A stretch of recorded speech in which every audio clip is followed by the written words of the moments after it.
Чуете ли се с какви хранителни добавки да подпомогнете процеса на качване на килограми? Ако да, останете до края на клипа, за да разберете. Определено на първо място, щом искате да покачвате килограми, ви трябва адекватен прием на протеин и на въглехидрати, разбира се. MassGainer е точно такъв продукт, който комбинира в себе си протеин и въглехидрати, но е изключително важно да подберете правилния MassGainer. Това, което съветвам да гледате е да има адекватна доза протеин, т.е. поне 20-25% и също въглехидрата, който е сложен в него, да е от качествени източници. Качествени имам предвид да са хранителни източници като рис, пшеница, картофи.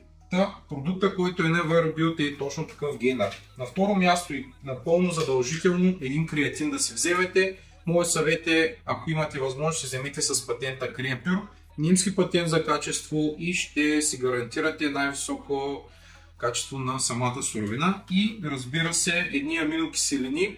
В случая съм избрал есенциалните на марката Olymp. Пълен спектър от всички аминокиселини, които тялото ни произвежда. Адекватно е да си го приемате и по време на тренировка.